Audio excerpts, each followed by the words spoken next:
yung magkagusto sa'yo, di ba? Ano to? Tama si Jong at Sunshine? Pinupormahan mo si Kleng? Martin, Alam mo, Brad, bastos ka rin, no? Alam mong nauna na ako, sumisingit ka pa? Martin! Ano? Kung matapang ka, lumaban ka. Suntukin mo ako. Martin, igiman mo na nga yan! Alis ka na! Ano, Kleng? Bakit ka biglang nagbago? Parati mo na lang ako iniiwasan? Ang ayos-ayos ko sa'yo. Bakit? Siya type mo? Yung bading? Huwag mong idamay si Lee. Ikaw yung may problema dito. Ikaw yung makitid yung utak. Lahat dinadaan mo sa init ng ulo. Alam mo, yung tunay na lalaki, marunong rumespeto ng ibang tao, hindi yung katulad mo. Nagpapakatutulong naman ako sa'yo, eh. Malis ka na. Bading.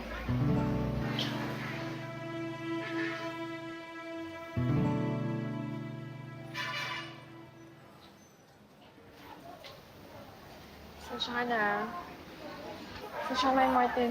Ay, ka lang. Ganun lang talaga yun. Oh my gulay! Lumalabas na yata ang totoong kulay ni Martin. Paano na lang kapag nalaman niyang ang kapatid mismo ni Kleng ay bading din?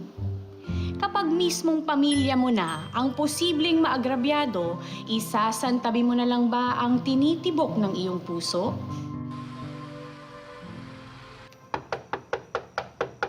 Kleng? Kleng? Kleng? Yes, Mr. Macho Gopito. How can I help you? Si Kleng po. Sino sila? Si Martin. Ikaw si Martin, yung supposedly na udot na brother-in-law ko. In fair, promising ka sana, pero yun nga, sabi nila, hashtag walang forever ang love story nyo. Kaya makakaalis ka na, wala rin naman yung kapatid ko. Teka. Ikaw yung guya ni Kleng? Bakla ka? Yes, may problema ka. Eh, kung meron, edi manigas ka. Ay, teka. Sige na, huwag mo na akong talikuran. Tulungan mo naman ako sa kapatid mo. Hindi ko kasi alam kung bakit nanamig siya sa akin, eh. Ay, di ba talaga gets? Hello, ang cruel mo sa mga katulad ko. Mang-job bag ka ba ng bading? Tama ba yun? Eh, tama naman ako, eh. Eh, kung ikaw, binastos, silipan habang umiihi, di ka ba magagalit? Pinasus ka? Oo. Sa bagay, mukha namang love mong kapatid ko. Sige, fine, tutulungan kita. Talaga? Pero kuya, may problema nga lang, eh. Sana naman matulong mo ako para mabago yung isip niyo sa akin.